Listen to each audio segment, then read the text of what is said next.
Minsan kasi kahit Katoliko, sunod na lang tayo ng sunod, gagawin dito, gagawin mo.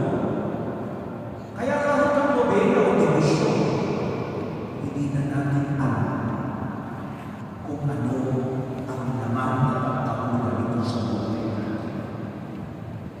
Pero mga kapatid, sa dami ng batas ng mga Hudyo, ang pinakamahalagang batas ang pagbabago ng buhay. At ito yung sinasabi ni Jesus na mag-ingat tayo na baka tayo mismo maging legalistic sa mga ritual.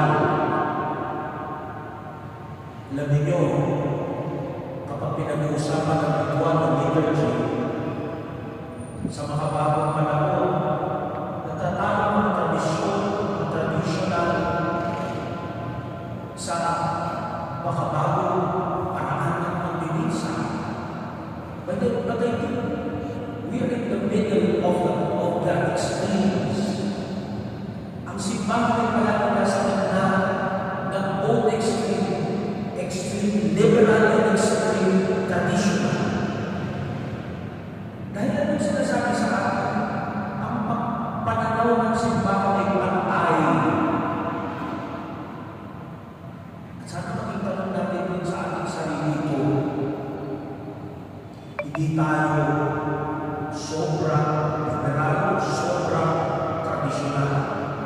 Kung hindi tayo ay merong pag-unawa sa ating ginagawa, itong nagdadala sa ating at mas lalong makakita ating pagdiriwang. We value the celebration because of the internal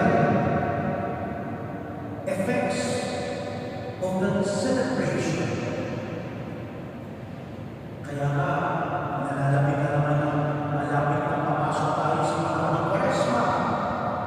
At dyan ang napakadaming mga tradisyon at mga ginagawa ng mga Pilipino Katoliko. Pero sana mga kapatid, tandaan natin ito. Kung ating ang tradisyon natin ay hindi naatungo sa pagbabago ng buhay, walang saysay ang anumang tradisyon na kahit kaano kakanda at kaano katagal ang paano nito sa atin. Kung hindi naman ito nagpapabago ng pananaw, kung hindi ito nagpapabago ng pag-unawa, kung hindi ito nagpapabago sa komunidad.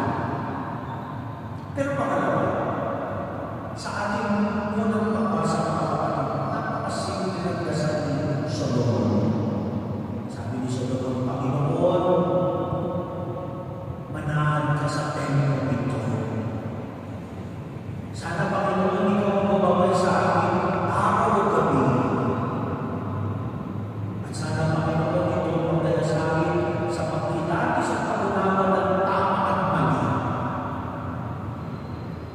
Magandang tanong natin sa ating sarili.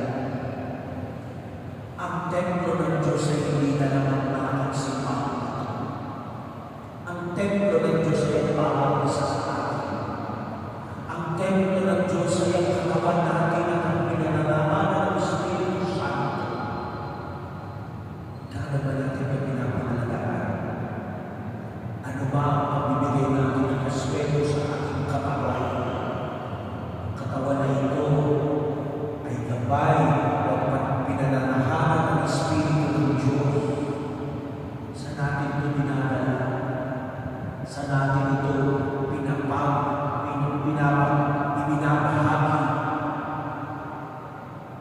Aminin ba natin o hindi, minsan hindi tayo nagkakulit naman talaga tayo.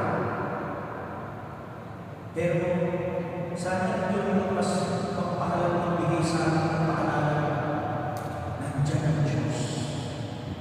Huwag na natin siya hanapin kung saan. Pakinggan mo lang siya. Sumunod lang tayo sa kanyang gabay. At sigurado tayo ay nasa tamang landas. Kaya mga kapatid, ang buhay ng isang kasulasika ay nakapaloob sa isang buhay ng panalangin at pagkilos.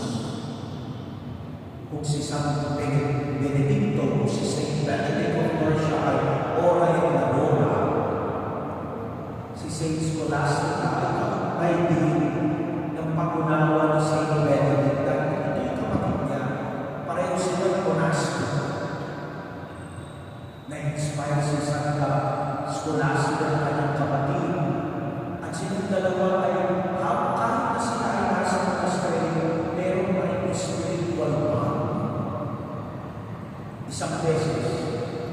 palaging bumibisita sa San Benito de San Scholastic